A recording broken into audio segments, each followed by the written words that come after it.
Good morning, good afternoon, good evening. कैसे आप सभी? होप सो कि आप सभी होंगे जोरदार। चैप्टर वर्किंग कैपिटल मैनेजमेंट का पहला टॉपिक हम कंप्लीट कर चुके हैं, that was estimation of working capital. आज हम इस चैप्टर का सेकंड टॉपिक स्टार्ट करेंगे और उस टॉपिक का नाम है रिसीवेबल मैनेजमेंट, या फिर आप इसको डेटर मैनेजमेंट भी कह सकते हो। डेटर मैनेजमेंट का टॉपिक इंपॉर्टेंट है क्योंकि इसमें से एग्जाम में बहुत ज़्यादा क्वेश्चन आ चुके हैं और ये चैप्टर इस चैप्टर का सेकंड इंपॉर्टेंट टॉपिक है। वैसे और भी टॉपिक है बट ये सेकंड इंपॉर्टेंट टॉपिक है, तो बिल्कुल आपको इसको बहुत अच्छी तरीके से समझना है क्योंकि एग्जाम के हिसाब से ये इंपॉर्टेंट टॉपिक है। रिसीवेबल मैनेजमेंट मतलब डेटर मैनेजमेंट। एक कंपनी जब क्रेडिट सेल्स करती है तो कुछ खर्चे ऐसे लगते हैं जो केवल क्रेडिट सेल्स की वजह से लगते हैं। वो कौन कौन से एक्सपेंडिचर है?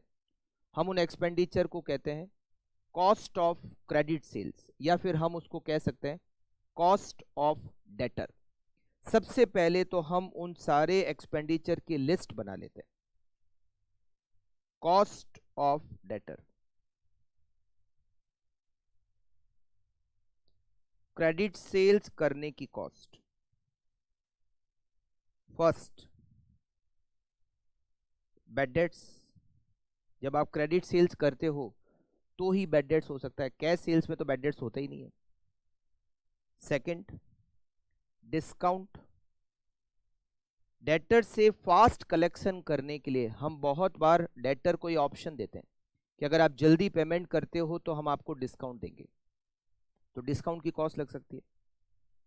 डेटर से कलेक्शन करने की कॉस्ट लग सकती है।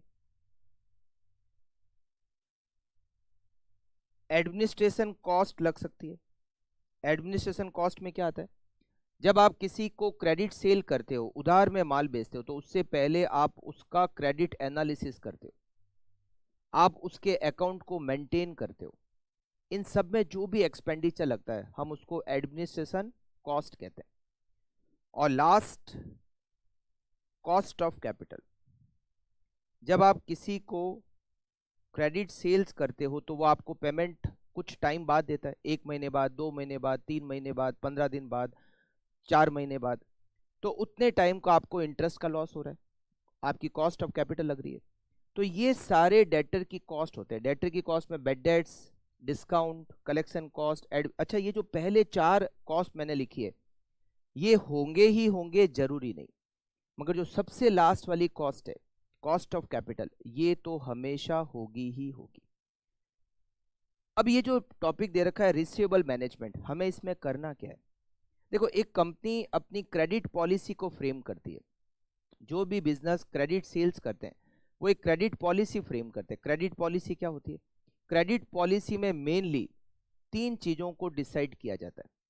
फर्स्ट, डेटर को कितना टाइम पीरियड देंगे पेमेंट करने के लिए, मतलब हमारा क्रेडिट पीरियड कितना होगा। हम 1 महीने का टाइम देंगे, 2 महीने का देंगे, 3 महीने का देंगे, 20 दिन का देंगे, 40 दिन का देंगे, कितना टाइम पीरियड देंगे। सबसे पहले क्रेडिट पीरियड को डिसाइड किया जाता है। सेकंड पॉइंट डिसाइड होता है वो होता है discount.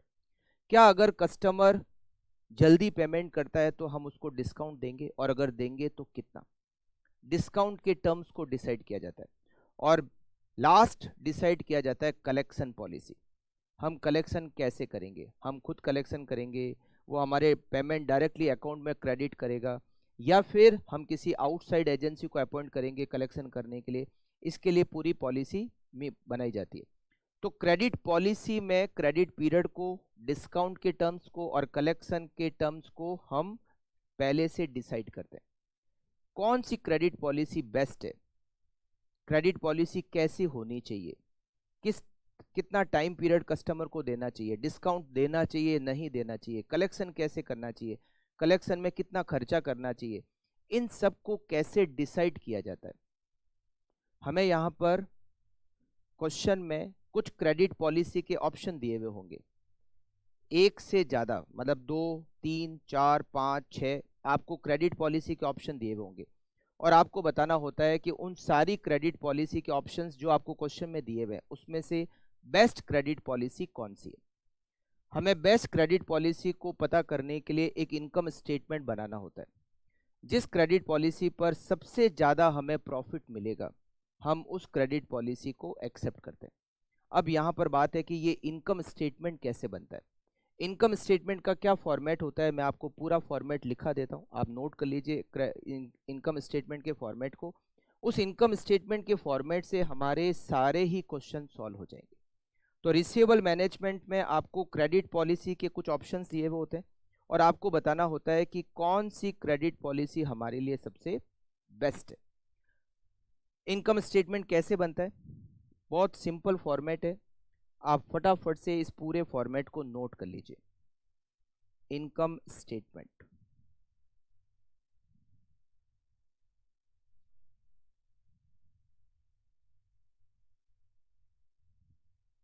Of various credit policies.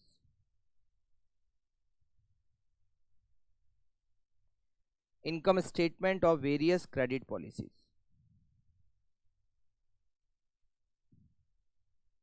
मान लेते हैं हमारे पास में 3 क्रेडिट पॉलिसी के ऑप्शन दे रखे हैं। Credit policy first, credit policy second, credit policy third. अगर हमें 3 क्रेडिट पॉलिसी के ऑप्शन दिए हुए हो तो इनकम स्टेटमेंट का फॉर्मेट कैसे होगा और कैसे बनाना है। सबसे पहले हमें इसमें लिखना है क्रेडिट पीरियड को। सबसे पहले क्या लिखना है, हमें सबसे पहले लिखना है क्रेडिट पीरियड को। क्रेडिट पीरियड या तो आपको डेज में दे रखा होगा, या वीक में दे रखा होगा, और या फिर मंथ में दे रखा होगा। वीक में कम देते हैं, डेज या मंथ में ज़्यादा एग्जाम में आता है। तो या तो क्रेडिट पीरियड डेज में, वीक में या मंथ में, आपको सबसे पहले हर क्रेडिट पॉलिसी में क्या क्रेडिट पीरियड है उसको लिखना है। वो सब कुछ क्वेश्चन में दिया हुआ होगा, ठीक है। फिर क्रेडिट सेल्स कितनी, अगर सेल्स के बारे में कुछ दिया हुआ नहीं है, केवल सेल्स का अमाउंट दिया हुआ है, तो हम ये एज्यूम करते हैं कि पूरी की पूरी सेल्स क्रेडिट सेल्स है। तो आपको हर ऑप्शन पर क्रेडिट सेल्स दे रखी होगी, वो लिखना है। फिर आपको लिखना है वेरिएबल कॉस्ट और फिक्स कॉस्ट। वेरिएबल कॉस्ट और फिक्स कॉस्ट आपको लिखना है, जो कि क्वेश्चन में आपको दे रखी होगी। सेल्स में से वेरिएबल कॉस्ट और फिक्स कॉस्ट आप माइनस करोगे तो आपको रिजल्ट मिलेगा profit before cost of debtor. Debtor की कॉस्ट को माइनस करने से पहले का profit, profit before cost of debtor. अब आपको डेटर की कॉस्ट को माइनस करना है। डेटर की कॉस्ट में मैंने आपको क्या क्या बताया, बैड डेट्स आपको माइनस करना है, आपको माइनस करना है डिस्काउंट को, आपको माइनस करना है कलेक्शन कॉस्ट को, आपको माइनस करना है एडमिनिस्ट्रेशन कॉस्ट को। एक और कॉस्ट है कॉस्ट ऑफ कैपिटल, वो कब माइनस होगी, देखिए अब ये डेटर की कॉस्ट जो है, bad debts, discount, administrative cost और कलेक्शन कॉस्ट, इसको माइनस करोगे तो जो रिजल्ट आएगा उसको हम कहते हैं profit before tax. Profit before tax, इसमें से हमें माइनस करना है टैक्स। अगर टैक्स दिया हुआ है तो आपको मिलेगा नेट प्रॉफिट। Net profit. अब हम इसमें से माइनस करेंगे कॉस्ट ऑफ कैपिटल, मतलब डेटर की जो फिफ्थ कॉस्ट है कॉस्ट ऑफ कैपिटल, वो सबसे लास्ट में माइनस करते हैं। कॉस्ट ऑफ कैपिटल माइनस करोगे तो हमें मिलेगा प्रॉफिट फ्रॉम क्रेडिट सेल्स। क्या मिलेगा, प्रॉफिट फ्रॉम क्रेडिट सेल्स।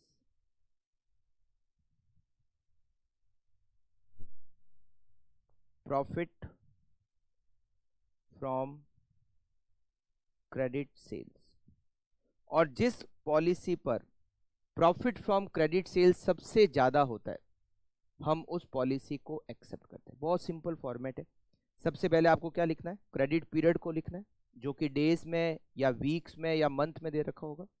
फिर आपको क्रेडिट सेल्स, ये अच्छा ये सारी डिटेल क्वेश्चन में दे रखी होगी, आपको कुछ कैलकुलेट नहीं करना है। तो क्रेडिट पीरियड लिखना है सबसे पहले, क्रेडिट सेल्स लिखनी है, वेरिएबल कॉस्ट, फिक्स कॉस्ट लिखनी है। तो आएगा profit before cost of debtor, मतलब सेल्स में से वेरिएबल कॉस्ट और फिक्स कॉस्ट को माइनस करोगे तो आपको profit before cost of debtor मिल जाएगा। फिर उसमें से आप माइनस करोगे बैड डेट्स को, डिस्काउंट को, कलेक्शन कॉस्ट को, एडमिनिस्ट्रेशन कॉस्ट को, तो जो रिजल्ट आएगा उसको कहते हैं प्रॉफिट बिफोर टैक्स।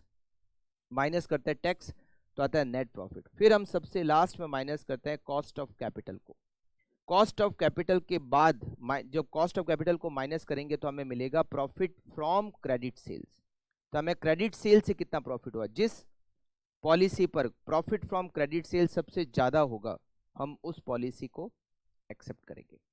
ठीक है, तो बहुत सिंपल फॉर्मेट है। अच्छा, अब इसमें यह ध्यान रखना है कि जो जो दिया हुआ है वो ही लिखना है। जैसे मान लो कलेक्शन कॉस्ट क्वेश्चन में है ही नहीं तो लिखना भी नहीं है। ऐसे नहीं है कि आप कलेक्शन कॉस्ट लिख कर उसको नील नील नील कर दो, ऐसा नहीं करना है। अगर कलेक्शन कॉस्ट क्वेश्चन में नहीं है तो लिखना भी नहीं है, एडमिनिस्ट्रेटिव कॉस्ट क्वेश्चन में नहीं है तो लिखना भी नहीं है, जो दिया हुआ है केवल उसी को लिखना है। ठीक है, तो इस तरीके से हम अलग अलग पॉलिसी को इवेल्युएट करते हैं और जिस पॉलिसी पर हमारा प्रॉफिट फ्रॉम क्रेडिट सेल सबसे ज्यादा आता है हम उस पॉलिसी को एक्सेप्ट करते हैं। करेक्ट। चलिए सीधे चलते हैं हम क्वेश्चंस पे और देखते हैं क्वेश्चन नंबर 13 जो कि मई 2007 अटेम्प्ट में आ चुका है। Gemini Product Limited is considering the revision of its credit policy with a view to increasing its sales and profit. Currently, all its sales are on credit and the customer are given 1 month time to settle and dues. अभी हम customer को 1 महीने का time देते हैं, मतलब हमारा जो क्रेडिट पीरियड है at present is 1 month. It has a contribution of 40% on sales. Contribution sales का 40% है, मतलब वेरिएबल कॉस्ट सेल्स का 60% है। सेल्स में से जब वेरिएबल कॉस्ट माइनस करते हैं तो कंट्रीब्यूशन आता है। कंट्रीब्यूशन अगर 40% है इसका मतलब हो गया कि हमारी जो वेरिएबल कॉस्ट है वो सेल्स का 60% है। And it can raise additional fund at a cost of 20% per annum. ये कॉस्ट ऑफ कैपिटल दे रखी है, कॉस्ट ऑफ कैपिटल की रेट आपको दे रखी है 20%। The marketing director of the company has given the following options with draft estimate for consideration. Current, एक तो present का दे रखा है, अभी प्रेजेंट में ऑप्शन 1, ऑप्शन 2 और ऑप्शन 3। तो हमें यहाँ पर 4 कॉलम बनाने पड़ेंगे, एक करंट का भी बनाना पड़ेगा। तो करंट में क्या प्रॉफिट आता है, फर्स्ट में ऑप्शन में क्या आता है, सेकंड ऑप्शन में क्या आता है, थर्ड में क्या आता है। जिस पे सबसे ज्यादा आएगा हम उसको एक्सेप्ट करेंगे। करंट का भी बनाना पड़ेगा आपको।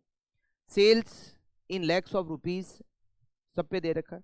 क्रेडिट पीरियड इन मंथ सब पे दे रखी है। बैड डेट्स के परसेंटेज दिए हुए हैं। अच्छा, बैड डेट्स के परसेंटेज यहाँ दे रखा है ऑन सेल्स, और वैसे भी बैड डेट्स के परसेंटेज सेल्स पे होते हैं। Credit administration cost, administration cost of debtors दे रखी है हमें।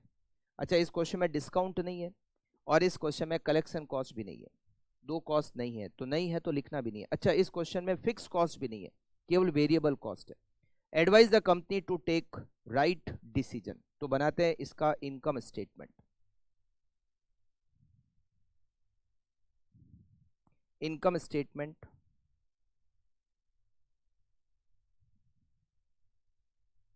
बहुत इजी है, ऑफ डिफरेंट क्रेडिट पॉलिसीज।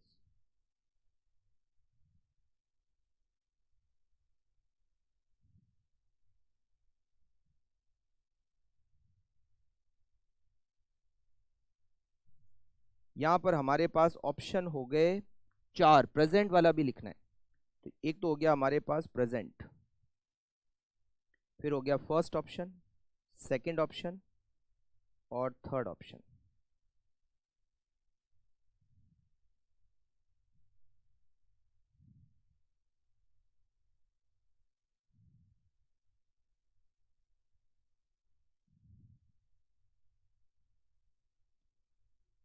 सबसे पहले credit period,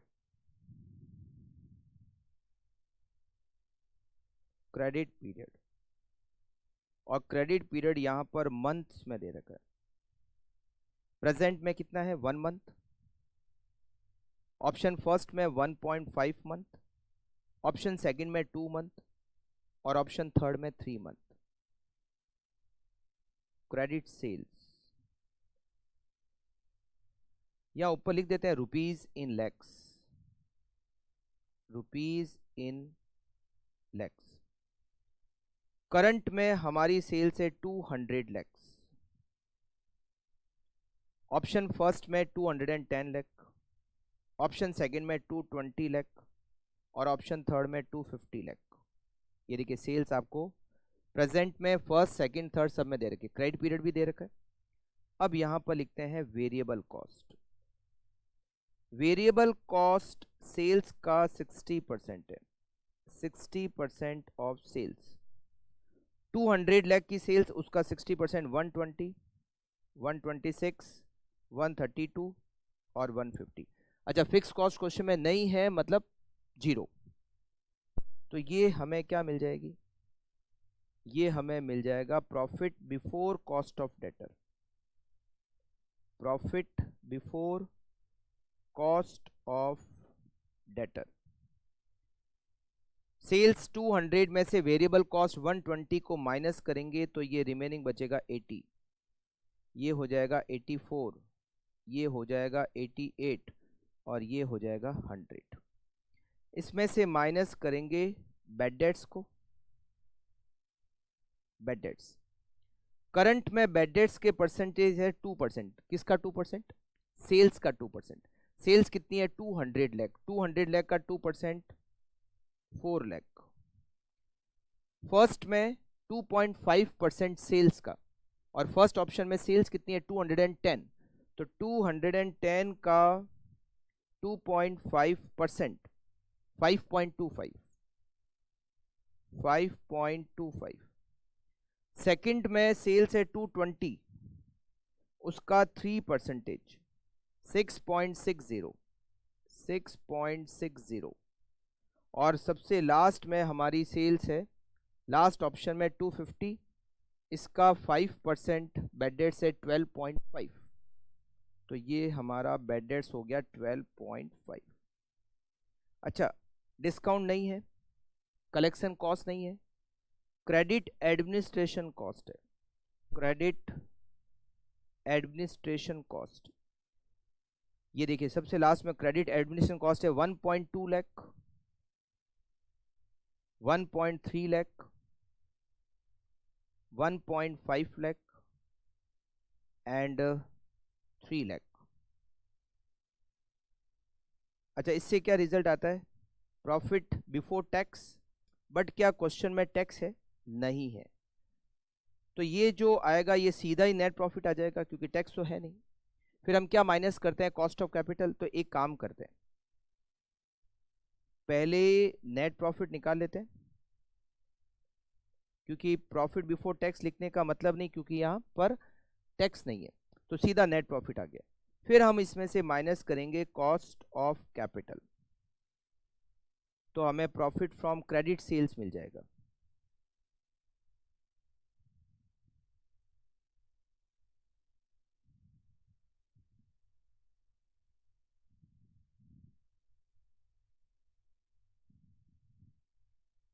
profit from credit sales, correct. 80 minus 4 minus 1.2, it is 74.80. 84 minus 5.25 minus 1.3, 77.45. 88 minus 6.6 minus 1.5, 79.90. and 100 minus 12.5 minus 3, it is 84.5. अच्छा, cost of capital की कैलकुलेशन कैसे करते हैं? कॉस्ट ऑफ कैपिटल आप calculate करते हो टोटल कॉस्ट पे, क्योंकि आपका इन्वेस्टमेंट तो टोटल कॉस्ट के बराबर है। टोटल कॉस्ट का मतलब क्या हो गया? Variable cost plus fix cost. अब इस क्वेश्चन में फिक्स कॉस्ट तो है नहीं, तो यहाँ टोटल कॉस्ट का मतलब हो गया जो वेरिएबल कॉस्ट है।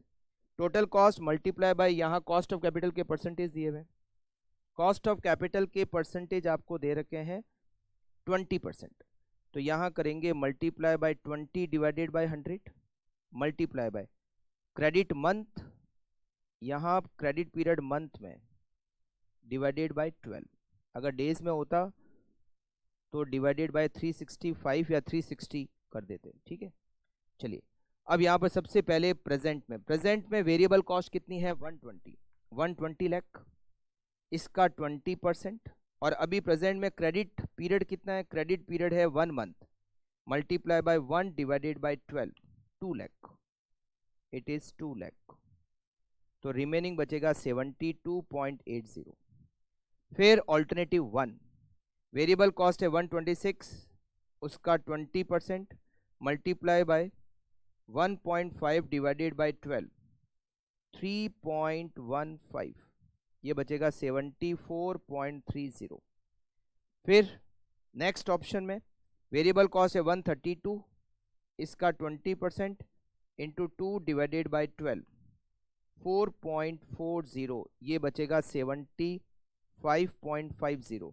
और सबसे लास्ट में वेरिएबल कॉस्ट है 150, multiply by 20% multiply bye 3 divided by 12, 7.5, remaining बचेगा 77।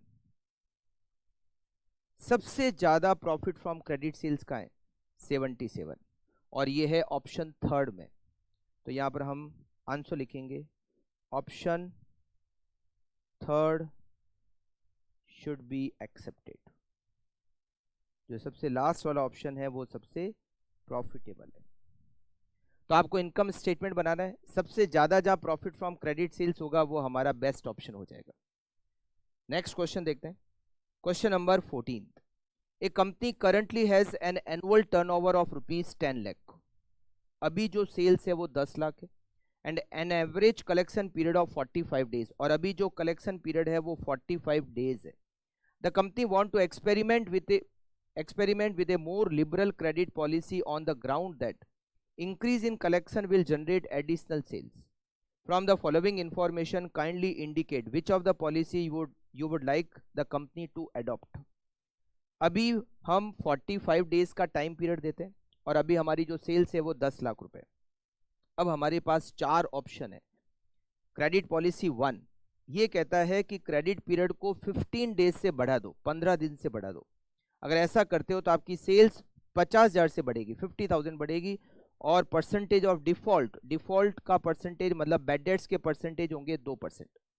क्रेडिट पॉलिसी सेकंड कहती है 30 डेज से बढ़ा दो मतलब जो अभी प्रेजेंट है उससे 30 डेज बढ़ा दो। तो अभी जो प्रेजेंट में सेल्स है उससे 80,000 सेल्स बढ़ जाएगी, और आपके बैड डेट्स हो जाएंगे 3%। ऐसे ही थर्ड और फोर्थ ऑप्शन दे रखा है। सेलिंग प्राइस 5 रुपए पर यूनिट है, एवरेज कॉस्ट पर यूनिट 4 रुपए है, जिसमें 3 रुपए वेरिएबल कॉस्ट है। Current bad debts loss is 1%, अभी बैड डेट्स जो प्रेजेंट में है वो 1% है। And required rate of return on investment, required rate of return का मतलब होता है cost of capital, cost of capital की रेट है 20%। A year can be taken to comprise of 360 days, क्योंकि यहाँ क्रेडिट पीरियड डेज में इसलिए इसने लिख दिया 1 ईयर इक्वल टू 360 डेज, आपको करके फिर क्वेश्चन को सॉल्व करना है, ठीक है। अब यहां पर हमारे पास 5 हो गए ऑप्शन, कैसे, एक तो प्रेजेंट हो गया, फिर फर्स्ट सेकंड थर्ड फोर्थ, मगर उससे पहले हम कुछ वर्किंग नोट बनाएंगे। वर्किंग नोट नंबर 1, देखो एट प्रेजेंट हमारी कॉस्ट पर यूनिट कितनी है, 4 रुपए per unit, present cost per unit, present cost per unit ₹4। अभी हमारी जो कॉस्ट पर यूनिट है वो 4 रुपए, उस 4 रुपए पर यूनिट में से वेरिएबल कॉस्ट 3 रुपए पर यूनिट है, वेरिएबल कॉस्ट पर यूनिट ये 3 रुपीज है। इसका मतलब है एट प्रेजेंट हमारी जो फिक्स कॉस्ट पर यूनिट है वो 1 रुपए, ₹1। परसेंटेज ऑफ वेरिएबल कॉस्ट, देखो वेरिएबल कॉस्ट तो जैसे जैसे सेल्स चेंज होती है वैसे वैसे चेंज होती है, तो आप वेरिएबल कॉस्ट को परसेंटेज में कन्वर्ट करोगे कैसे। अभी हमारी वेरिएबल कॉस्ट पर यूनिट कितनी है, 3 रुपए, और अभी हमारी सेलिंग प्राइस कितनी है, 5 रुपए। तो वेरिएबल कॉस्ट सेलिंग प्राइस का 60% है, तो जितनी सेल्स होगी उसका 60% वेरिएबल कॉस्ट होगी। सेल्स चेंज वेरिएबल कॉस्ट भी चेंज, जितनी सेल्स उसका 60% variable cost. But fix cost में ऐसा होता है क्या, नहीं होता है। तो हमें अभी प्रेजेंट की फिक्स कॉस्ट निकालनी पड़ेगी। प्रेजेंट यूनिट्स कितनी है, पहले तो ये पता करते हैं। प्रेजेंट यूनिट, अभी हमारी सेल्स कितनी है, 10 लाख, और हमारी सेलिंग प्राइस पर यूनिट कितनी है 5 रुपीज़, तो प्रेजेंट यूनिट है 2 लाख। अभी हमारी प्रेजेंट में यूनिट्स है 2 लाख और हमारी fix cost per unit at present 1 रुपये। तो हमारी फिक्स कॉस्ट कितनी हो गई 1 रुपये पर यूनिट, और यूनिट कितनी है 2 लाख प्रेजेंट में। 2 लाख इंटू 1, हमारी फिक्स कॉस्ट हो गई 2 लाख रुपए। अब चाहे यूनिट्स कितनी भी चेंज हो जाए, चाहे सेल्स कितनी भी चेंज हो जाए, जो आपने फिक्स कॉस्ट प्रेजेंट की कैलकुलेट की है वही फिक्स कॉस्ट हर ऑप्शन में रहेगी। क्यों? क्योंकि फिक्स कॉस्ट चेंज नहीं होती है, सेल्स चेंज होने के साथ में फिक्स कॉस्ट तो चेंज नहीं होती है। तो जो भी वेरिएबल कॉस्ट है, जो भी वेरिएबल कॉस्ट है उसको तो आप कन्वर्ट करोगे परसेंटेज, कि वेरिएबल कॉस्ट सेल्स का कितना परसेंटेज है। जैसे जैसे सेल्स चेंज होगी वैसे वैसे वेरिएबल कॉस्ट भी चेंज होगी। बट जो भी फिक्स कॉस्ट है उसको आप ये पता करोगे कि अभी एट प्रेजेंट फिक्स कॉस्ट कितनी है। जो फिक्स कॉस्ट एट प्रेजेंट है, जो अमाउंट है फिक्स कॉस्ट का एट प्रेजेंट, उतनी फिक्स कॉस्ट हर ऑप्शन में रहेगी। ये आपको ध्यान रखना है। वेरिएबल कॉस्ट परसेंटेज में कैलकुलेट करोगे कि सेल्स का कितना परसेंटेज है, और फिक्स कॉस्ट का अमाउंट पता करोगे एट प्रेजेंट कितना है, और जितना एट प्रेजेंट अमाउंट है हर पॉलिसी पर उतना ही अमाउंट रहेगा, फिक्स कॉस्ट चेंज नहीं होगी। राइट? तभी तो फिक्स्ड है। राइट? अब हम बनाते हैं income statement. Income statement of different credit policies.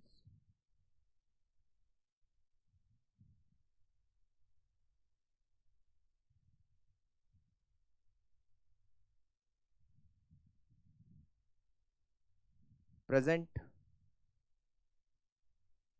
First, second, third and fourth.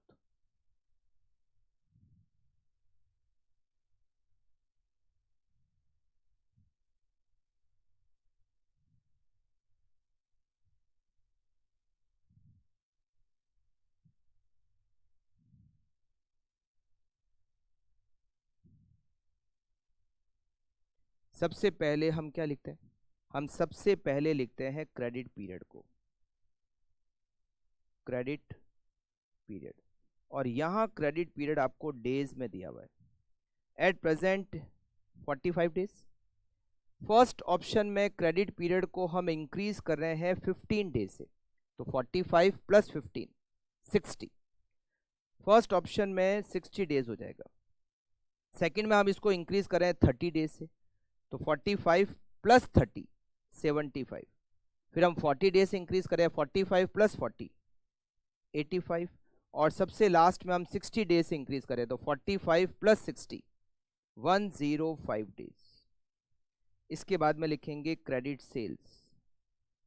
Credit sales at present हमारी सेल्स कितनी है 10 लाख रुपए। एट प्रेजेंट हमारी सेल्स है 10 लाख।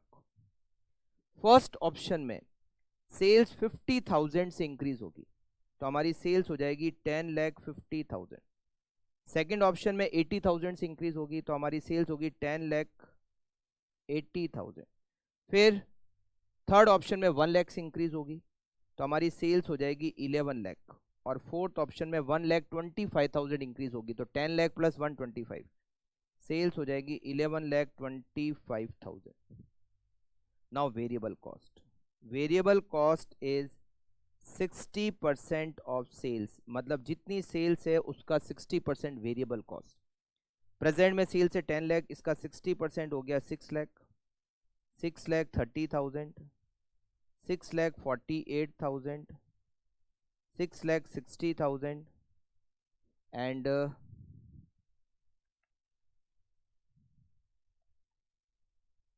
6,75,000। ये हमारी वेरिएबल कॉस्ट हो गई। Fix cost. Fix cost at present कितनी है 2 लाख। प्रेजेंट में फिक्स कॉस्ट 2 लाख है, हर ऑल्टरनेटिव पर ये 2 लाख की रहेगी। आप समझे? फिक्स कॉस्ट का आपको प्रेजेंट अभी फिक्स कॉस्ट कितनी है वो पता करना है, और वो सेम अमाउंट हर ऑप्शन में रहेगा क्योंकि फिक्स्ड है ना। वेरिएबल कॉस्ट और फिक्स कॉस्ट दोनों को अगर आप सेल्स में से माइनस करोगे तो आपको क्या मिलेगा? Profit before cost of debtor. Profit before cost of debtor. Sales में से आप वेरिएबल कॉस्ट और फिक्स कॉस्ट दोनों को माइनस करोगे तो आपको profit before cost of debtor मिल जाएगा। 10 लाख में से 8 लाख माइनस किए तो ये होगा 2 लाख, 2,20,000, 2,32,000,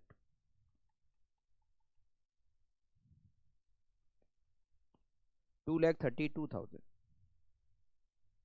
2,40,000 एंड 2,50,000। इसके बाद में हम इसमें से माइनस करेंगे कॉस्ट ऑफ डेटर। पता है इसमें कॉस्ट ऑफ डेटर में कॉस्ट ऑफ कैपिटल के अलावा केवल बैड डेट्स ही है, कलेक्शन कॉस्ट नहीं है, एडमिनिस्ट्रेशन कॉस्ट नहीं है, डिस्काउंट भी नहीं है।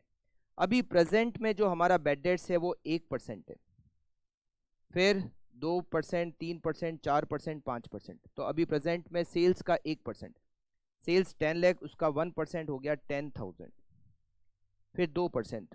मगर फर्स्ट ऑप्शन में सेल्स कितनी होगी 1050, 10,50,000 का 2% होता है 21,000, फिर 10,80,000, इसका 3% 32,400, फिर 11 लाख का 4% 44,000, और फिर 11,25,000 का 5% 56,250, 56,250।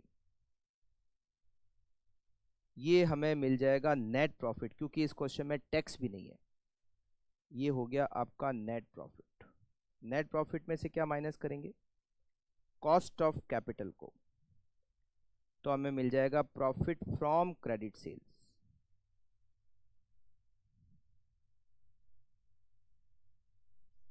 Profit from credit sales.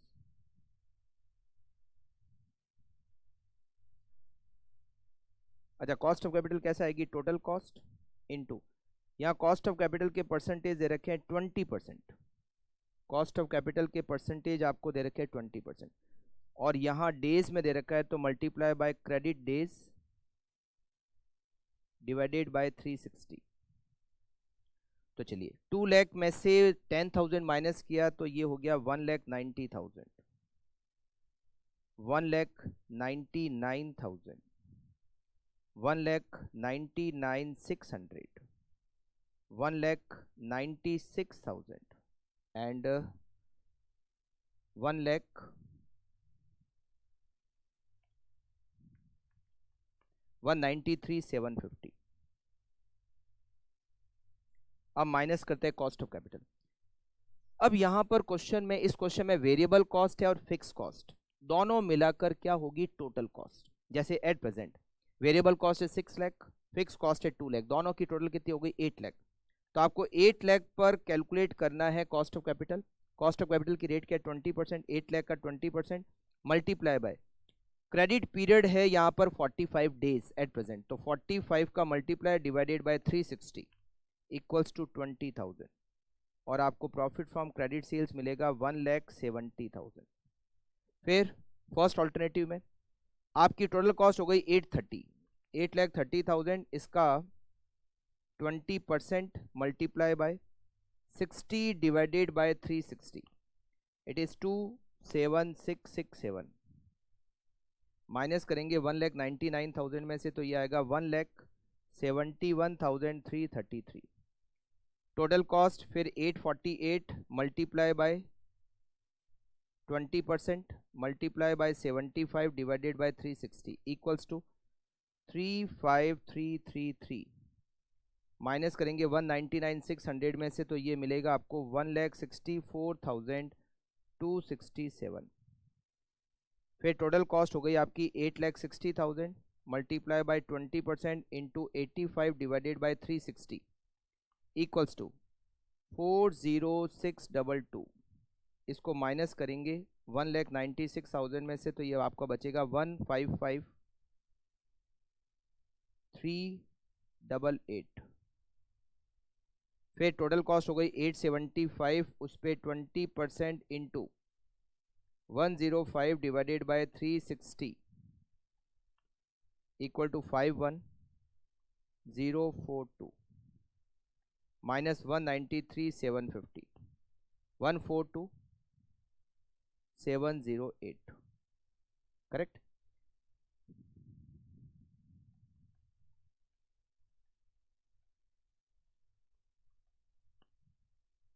Okay, सबसे ज़्यादा प्रॉफिट फ्रॉम क्रेडिट सेल्स कहाँ पर है? ये, और ये कौन सा ऑप्शन है? ये ऑप्शन है नंबर 1, ऑप्शन फर्स्ट। तो credit policy first, credit policy option first should be accepted, should be accepted। Okay, देखते हैं नेक्स्ट क्वेश्चन, क्वेश्चन नंबर 15। और ये क्वेश्चन नंबर 15 नवंबर 2013 के अटेम्प्ट में आ चुका है। PTX Limited is considering a change in its present credit policy. Currently, it is evaluating two policy. The company is required to give a return of 20% on the investment in new account receivable. 20% का return चाहिए, मतलब ये हो गई आपकी cost of capital की rate 20%। The company variable cost 70%। Okay, information regarding present and proposed policy are as follows. Present policy, फिर first option, second option, 3 आपके पास हो गए है ना। एनुअल क्रेडिट सेल्स अभी, अच्छा हर ऑप्शन पर मतलब प्रेजेंट, फर्स्ट और सेकंड सब पर आपको सेल्स दे रखी है। Debtor turnover ratio, debtor turnover ratio क्यों दे रखा है? हमने रेशियो में पढ़ा था, डेटर टर्नओवर रेशियो से आप डेटर कलेक्शन पीरियड निकाल सकते हो। कैसे? जैसे मान लो यहाँ पर डेटर टर्नओवर रेशियो दे रखा है 4 टाइम्स, तो अगर आप 12 divided by debtor turnover ratio करोगे तो आपको क्रेडिट पीरियड मिल जाएगा। तो जैसे प्रेजेंट में आपका डेटर टर्नओवर रेशियो है 4 टाइम्स, तो जब आप 12 डिवाइडेड बाय 4 करोगे तो आपका डेटर कलेक्शन मतलब क्रेडिट पीरियड हो जाएगा 3 मंथ। जैसे ऑप्शन फर्स्ट में आपको डेटर टर्नओवर रेशियो दे रखा है 3 टाइम्स, तो 12 divided by DTR equals to debtor collection period equals to 4 month.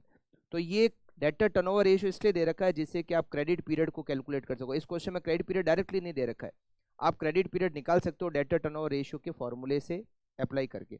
Debtor turnover ratio का फॉर्मूला कैसे अप्लाई करना है? 12 divided by DTR equals to debtor collection period, मतलब credit period. Loss due to bad debts, bad debts के percentage दिए हुए इस question में भी देखो, कलेक्शन कॉस्ट नहीं है, एडमिनिस्ट्रेशन कॉस्ट नहीं है, डिस्काउंट नहीं है, फिक्स कॉस्ट नहीं है, ठीक है। Return on investment in new account receivable is based on cost of investment in debtor, which option would you recommend? तो सबसे पहले हम बनाते हैं working note 1, credit period, credit period, credit period equals to 12 divided by debtor turnover ratio. सबसे पहले present में 12 divided by 4 equals to 3 months. Option first में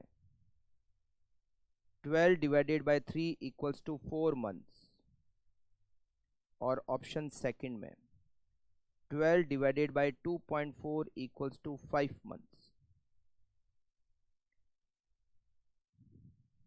इनकम स्टेटमेंट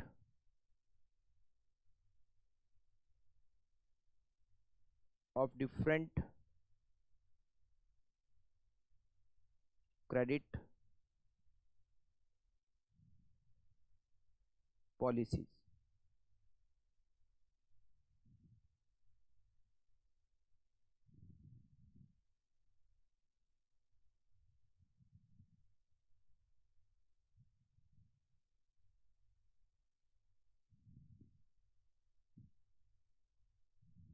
प्रेजेंट,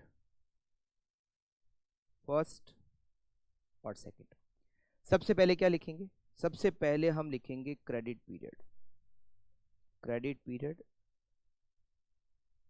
इन मंथ्स, 3 मंथ, 4 मंथ, 5 मंथ। फिर हम लिखेंगे credit sales, credit sales 30 lakh, 42 lakh और 45 लाख।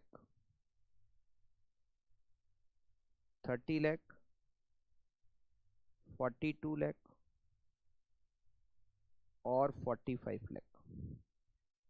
फिर हम लिखेंगे variable cost, variable cost 60% of sales, sales का 60% है, सेल्स का 70% है, सॉरी यहाँ दे रखा 70% है। 70%, 21 लाख, 42 लाख का 70%, 29 लाख 40,000 और 45 लाख का 70%, 31 लाख 50,000। फिक्स कॉस्ट नहीं है तो हमें मिल जाएगा profit before cost of debtor, profit before cost of debtor, present 9 lakh, 12 lakh 60,000, 13 lakh 50,000। इसमें से माइनस करेंगे bad debts, minus bad debts. Bad debts के परसेंटेज हमें दे रखे हैं 3, 5 और 6। 30 लाख का 3%, 90,000, 42 लाख का 5%, 2,10,000 और 45 लाख का 6%, 2,70,000। तो हमें मिल जाएगा net profit, net profit 8,10,000, 10,50,000 and 10,80,000। इसमें से माइनस करेंगे हम cost of capital, cost of capital, तो हमें प्रॉफिट फ्रॉम क्रेडिट सेल्स मिल जाएगा, profit from credit sales.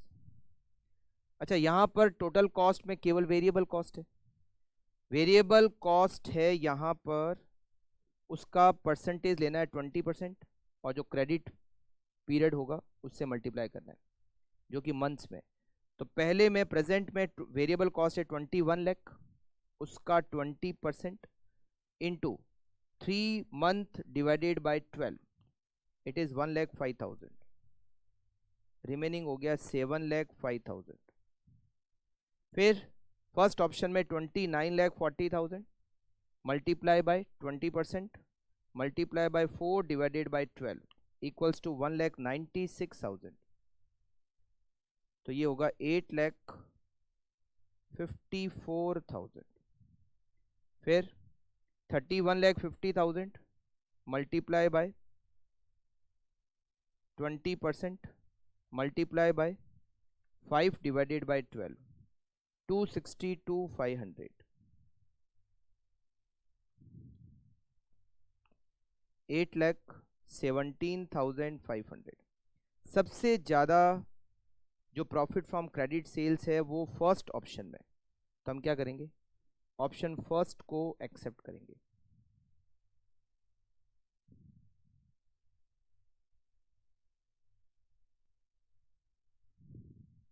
Credit policy,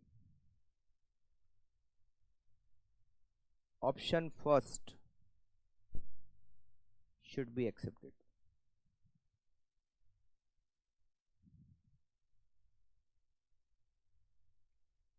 Next question. Next question, question number 16. नवंबर 2018 के अटेम्प्ट में ये क्वेश्चन आ चुका है।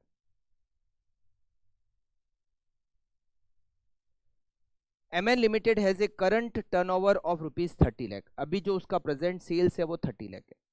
कॉस्ट ऑफ सेल्स 80% है एंड बेड डेट्स 2% है। Cost of sales include 70% variable cost and 30% fix cost, मतलब जो हमारी टोटल कॉस्ट है उसका 70% वेरिएबल कॉस्ट है और 30% फिक्स कॉस्ट है। Company required rate of return is 15%, ये कॉस्ट ऑफ कैपिटल की रेट हो गई 15%।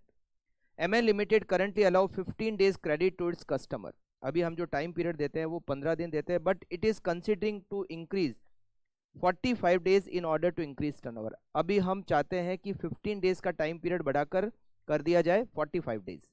It has been estimated that this change in policy will increase turnover by 20%। अभी हमारी जो सेल्स है वो 20% से इंक्रीज होगी, while bad debts will increase by 1%। Increase by मतलब 1% से बढ़ेगा। तो अभी 2% है तो हो जाएगा 3%। It is not expected that the policy change will result in increase in fix cost, वैसे भी चेंज नहीं होता है, creditor and stock will be unchange. Should MN limited introduce the propose policy assume a 360 days in a year. सबसे पहला working note, अभी हमारी total cost present equals to 80% of sales. ठीक है, देखो ये दे रखा है। वेरिएबल कॉस्ट टोटल कॉस्ट का 70% है, और टोटल कॉस्ट कितनी है, सेल्स का 80%, तो 80% का 70% होता है 56%। मतलब हमारी जो वेरिएबल कॉस्ट है वो सेल्स का 56% है, कॉस्ट का 70% और कॉस्ट सेल्स का 80% है, तो 80% का 70% होता है 56% हमारी वेरिएबल कॉस्ट है। अब फिक्स कॉस्ट, मैंने आपको कहा था फिक्स कॉस्ट प्रेजेंट की निकाली जाएगी।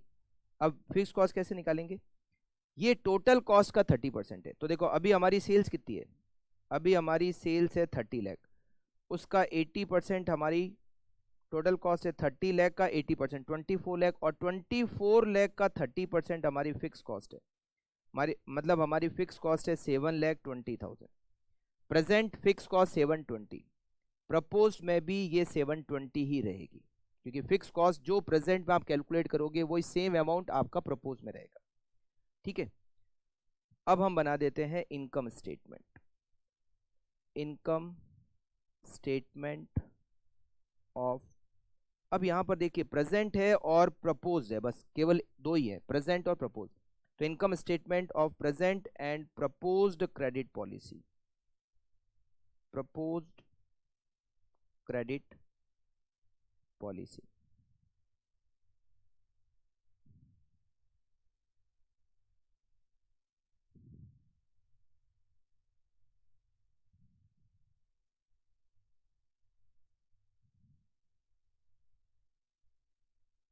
प्रेजेंट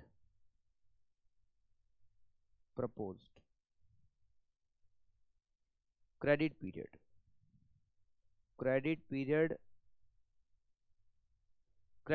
यहां पर डेज में, अभी हमारा जो क्रेडिट पीरियड है वो 15 डेज है, और हम इसको बढ़ाकर करना चाहते हैं 45 days.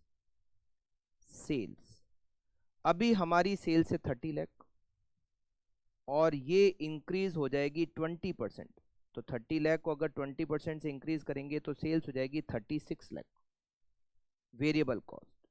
Variable cost 56% of sales है, सेल्स का 56%, तो 30 लाख की सेल्स है, इसका 56% 16,80,000 प्रेजेंट में वेरिएबल कॉस्ट, और 36 लाख इसका 56% 20,16,000 हमारी वेरिएबल कॉस्ट।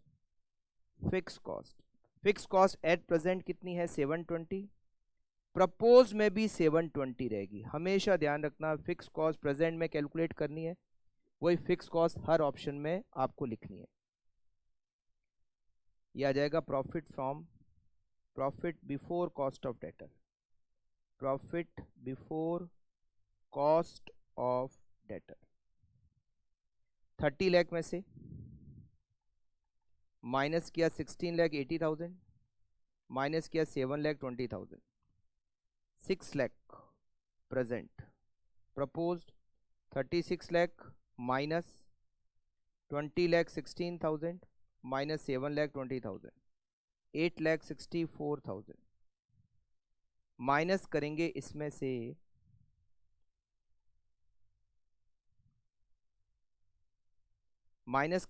से बेड डेट्स। अभी बेड डेट्स कितना है हमारा, अभी हमारा जो प्रेजेंट में बेड डेट्स है वो है 2%, फिर प्रपोज में हो जाएगा 3%, और बेड डेट्स किस पे कैलकुलेट करते हैं, सेल्स पे। तो अभी हमारी सेल्स कितनी है 30 लाख, 30 लाख का 2% होता है 60,000, फिर 36 लाख, 36 लाख का 3% होता है 1,08,000।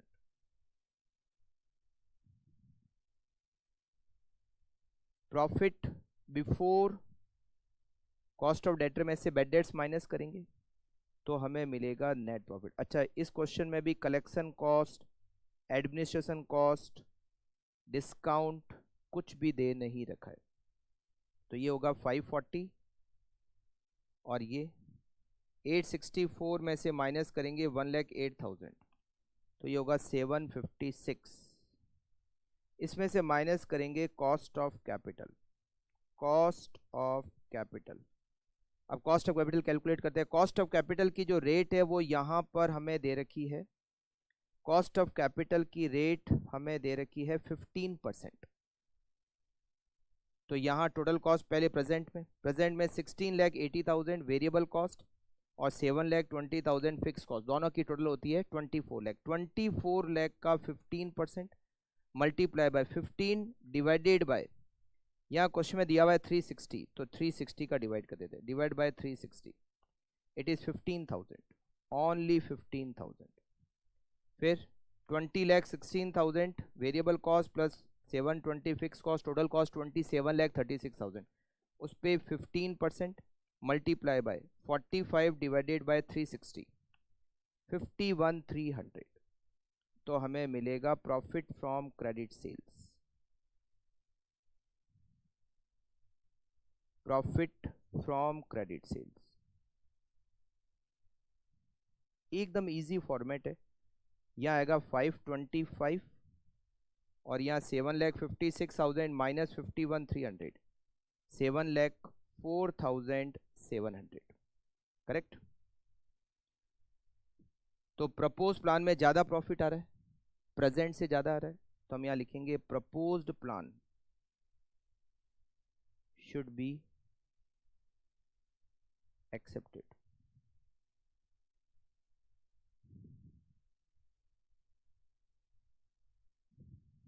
करेक्ट। नेक्स्ट क्वेश्चन देखते हैं, क्वेश्चन नंबर 17 और ये क्वेश्चन मई 2012 अटेम्प्ट में आ रखा है। Bentech limited is presently having credit sales of ₹12 lakh. अभी जो क्रेडिट सेल्स है वो 12 लाख रुपए। Existing credit terms are 1/10 net 45। ये क्या होता है 1/10 नेट 45? इसका मतलब क्या होता है समझना। 1/10 नेट 45, इसका मतलब ये होता है 1% डिस्काउंट। ये जो सबसे पहले दे रखा 1, ये डिस्काउंट के परसेंटेज है। 1% discount if payment with in 10 days. ये जो 10 दिया हुआ है, हम कस्टमर को ये कहते हैं कि अगर आप 10 दिन में पेमेंट करते हो तो हम आपको 1% का डिस्काउंट देंगे। फिर ये 45 क्या है? Total credit period, total credit period is 45 days. अब जो 10 दिन में पेमेंट करेगा उसको तो 1% का डिस्काउंट दे देंगे, बट अगर कोई 10 दिन में पेमेंट नहीं करना चाहे तो हम कहते हैं आपको 45 दिन में पेमेंट करना है। मतलब हम 45 दिन का टाइम दे रहे हैं, बट हम कस्टमर को ये ऑप्शन दे रहे हैं कि अगर आप पेमेंट 10 दिन में कर देते हो तो हम आपको 1% का कैश डिस्काउंट, मतलब आपको 1% का डिस्काउंट दे देंगे। बट अगर आपने पेमेंट 10 दिन में नहीं किया तो फिर आप आराम से 45 दिन में पेमेंट कर सकते हो, उसमें आपको डिस्काउंट नहीं मिलेगा। ठीक है, तो 45 दिन टोटल क्रेडिट पीरियड है, बट कस्टमर 10 दिन में पेमेंट करेगा तो 1% का डिस्काउंट देंगे।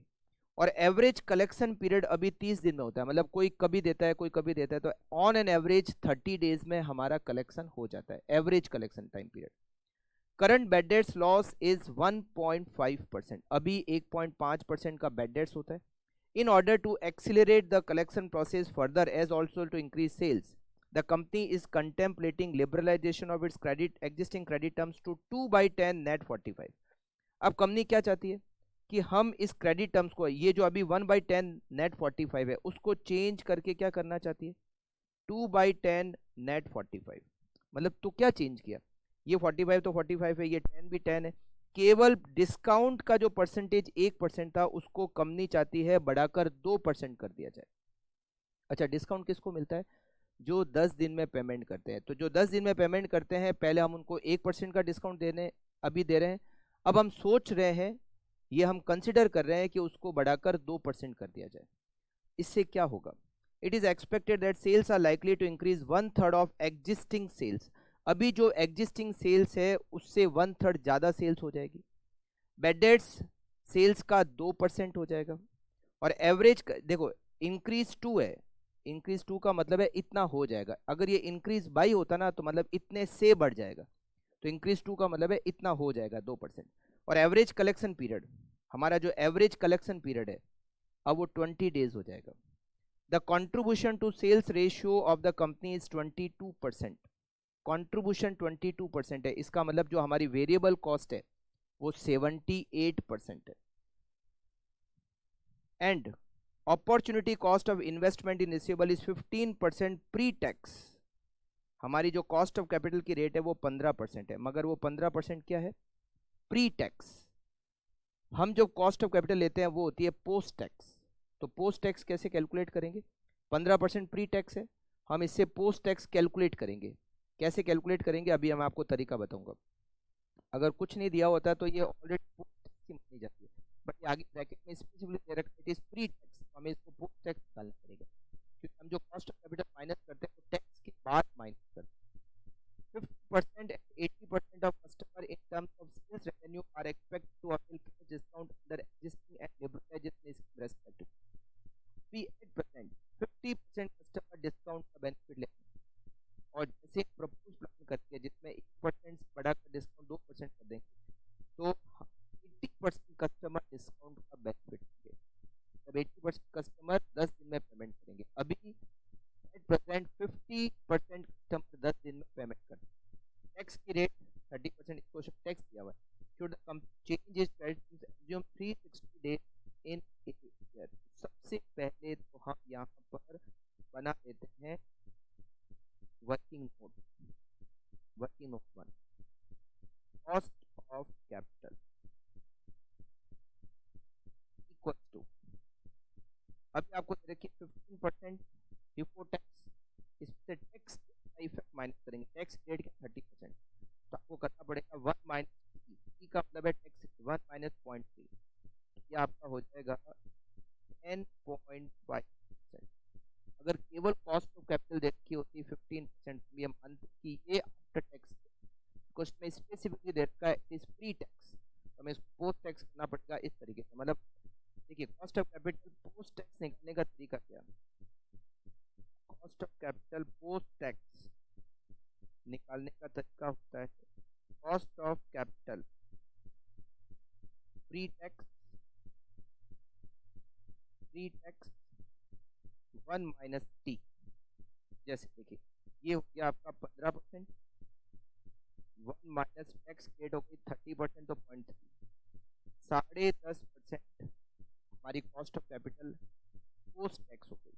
अगर क्वेश्चन में प्री टैक्स के बारे में नहीं लिखा हुआ होता तो हम ये एज्यूम करते कि ये जो दे रखा है वो पोस्ट टैक्स ही दे रखा है। अभी तक जितने भी क्वेश्चन थे केवल ये लिखा हुआ था कॉस्ट ऑफ कैपिटल, तो हमने माना है कि ये पोस्ट टैक्स ही है। ठीक है, अब हम सीधा इनकम स्टेटमेंट बना लेते हैं और कैलकुलेट करते हैं कि क्या प्रॉफिट होगा।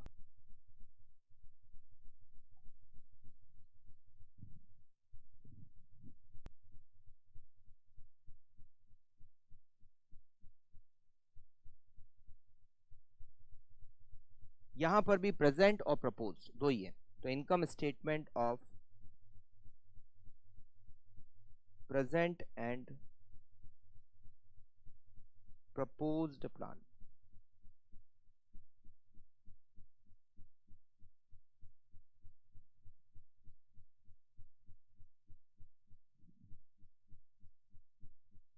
प्रेजेंट और प्रपोज्ड,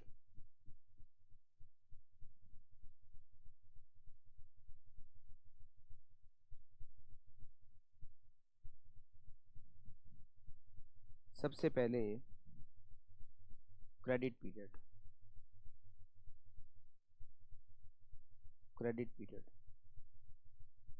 डेज।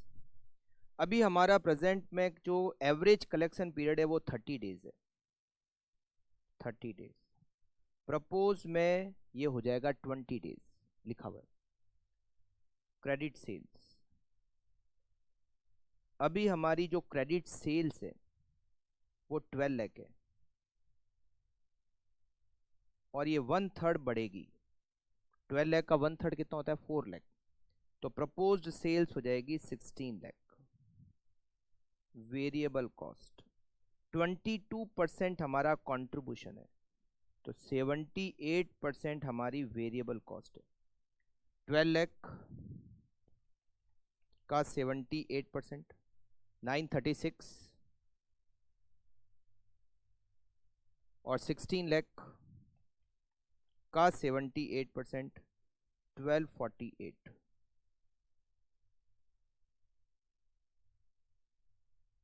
अच्छा, फिक्स कॉस्ट इस क्वेश्चन में है ही नहीं। Profit before cost of debtor 264 and 352 less करते हैं बेड डेट्स।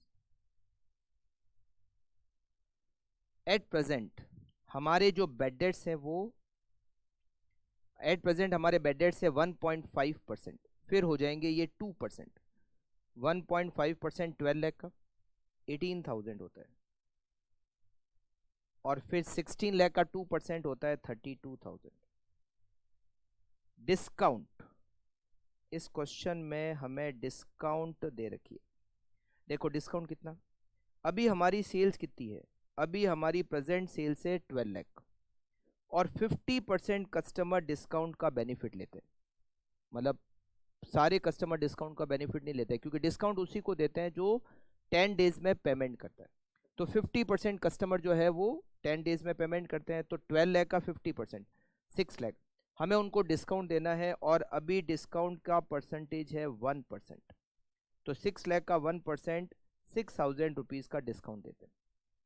फिर हमारी सेल्स हो जाएगी 16 लाख, 16 लाख की सेल्स हो जाएगी। और अब 80% कस्टमर आपसे डिस्काउंट का बेनिफिट लेंगे, और अब डिस्काउंट हो जाएगा आपका 2%।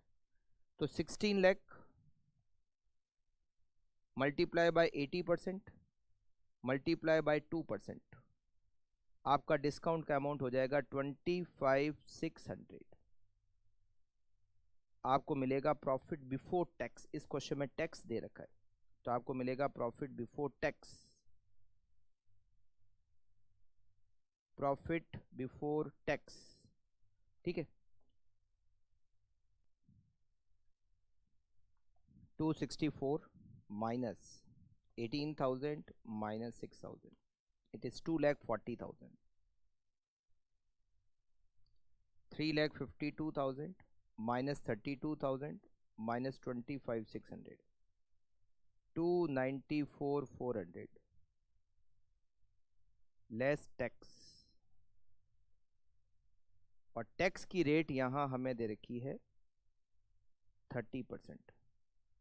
72,000 2,40,000 का 30% 72, तो नेट प्रॉफिट कितना बचेगा? नेट प्रॉफिट बचेगा 168। 294,400 का 30% 88,320 बचेगा 206080। अब माइनस करेंगे cost of capital. Cost of capital तो आएगा profit from credit sales.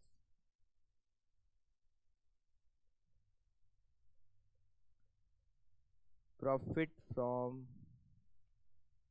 Credit sales.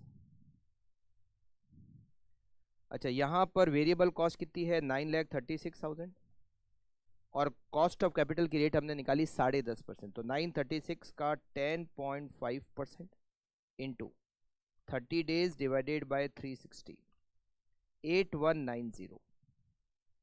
और 8190 को माइनस करेंगे 168 में से, तो 159,810। फिर यहाँ पर आपकी वेरिएबल कॉस्ट है 12,48,000 multiply by 10.5% multiply by 20 divided by 360, 7280 minus 206080 198800। ज़्यादा प्रॉफिट कहाँ पे? 198800। तो propose plan should be accepted. Proposed plan should be accepted. Correct. आप इसको कंप्लीट कर लीजिए।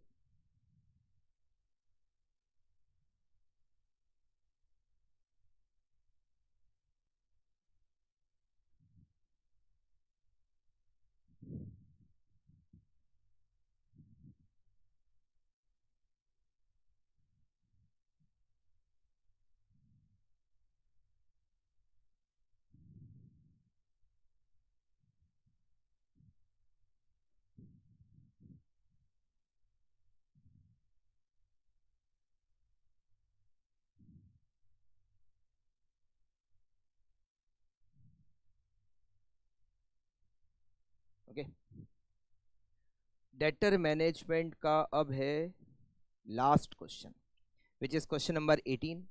मई 2006 के अटेम्प्ट में ये क्वेश्चन आ चुका है। इस क्वेश्चन में एक नया पॉइंट दे रखा है। क्या दे रखा है? पहले क्वेश्चन पढ़ लेते हैं, फिर देखते हैं कि इसको कैसे सॉल्व करना है। A company has a sales of rupees 25 lakh. Sales कितनी है? 25 लाख रुपीज की सेल्स है। Average collection period is 50 days. Bad debts loss are 5% of sales and collection expenses are rupees 25,000. The cost of fund is 15%. देखिए अभी sales दे रखी है, collection period दिया हुआ है, बैड डेट्स के लॉस दिए हुए हैं और कलेक्शन एक्सपेंसेस दे रखा है। कॉस्ट ऑफ कैपिटल की रेट दे रखी है 15%। The company has two alternative collection program, program 1, program 2। इसमें दोनों में कलेक्शन पीरियड दिया हुआ है 40 days और 30 days। बैड डेट्स लॉस दिया हुआ है 4%, 3%, कलेक्शन एक्सपेंसेस दिए हुए। ये दोनों प्रोग्राम में सेल्स नहीं दे रखी है। अगर सेल्स प्रपोज प्लान में नहीं दे रखी है तो इसका मतलब है कि जितनी अभी प्रेजेंट में सेल्स है उतनी ही प्रपोज में सेल्स होगी। ठीक है। अब इस क्वेश्चन में नया पॉइंट क्या?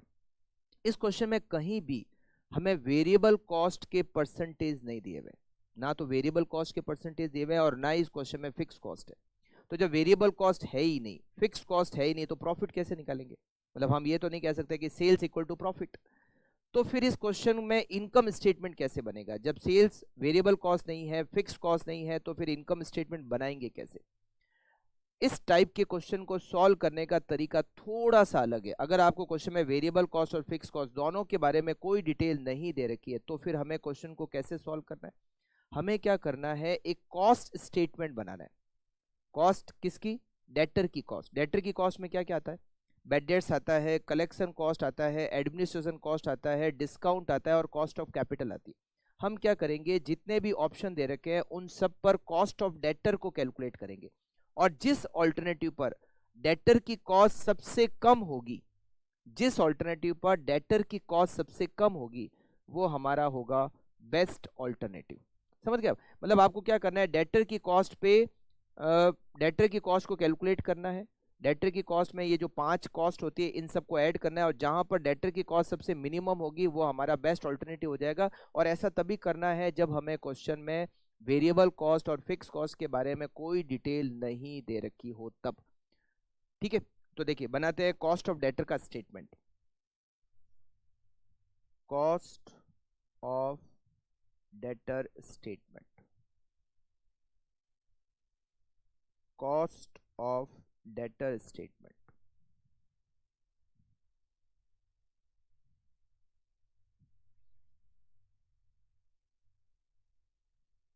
प्रेजेंट, फर्स्ट और second.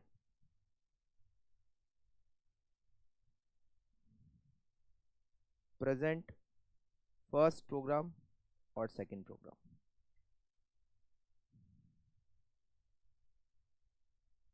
Bad debts. At present हमारा बैड डेट्स है 5% सेल्स का और सेल्स कितनी है? 25 लाख। 25 लाख का 5% होता है 1,25,000। अच्छा, प्रोग्राम फर्स्ट में अलग से सेल्स नहीं दे रखी है, तो जो प्रेजेंट सेल्स है वही सेल्स प्रोग्राम फर्स्ट में और वही सेल्स प्रोग्राम सेकंड में। प्रोग्राम फर्स्ट में सेल्स बेड डेट्स के परसेंटेज हो गए 4%, तो 25 लाख का 4%, 1 लाख। और यहाँ हो गए 3%, 25 लाख का 3%, 75,000। कलेक्शन एक्सपेंसेस प्रेजेंट में हमारे कलेक्शन एक्सपेंसेस है 25,000, फर्स्ट में 50,000 और सेकंड में 80,000। Then cost of capital. अब देखिए कॉस्ट ऑफ कैपिटल हम किस पे कैलकुलेट करते हैं, टोटल कॉस्ट पे, बट यहाँ तो टोटल कॉस्ट है नहीं, वेरिएबल कॉस्ट फिक्स कॉस्ट कुछ है नहीं।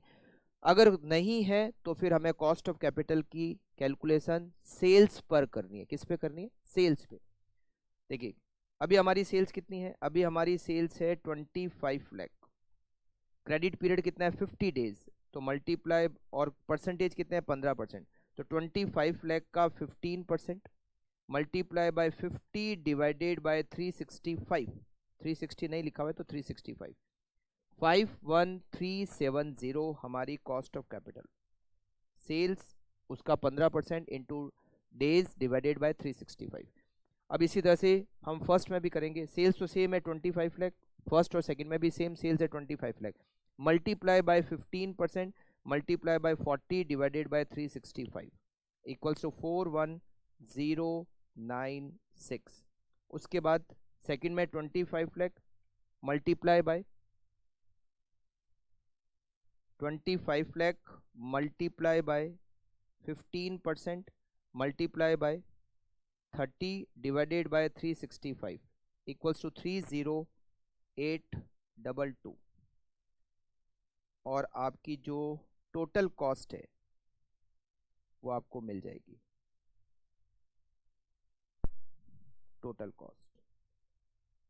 Total cost of debtor,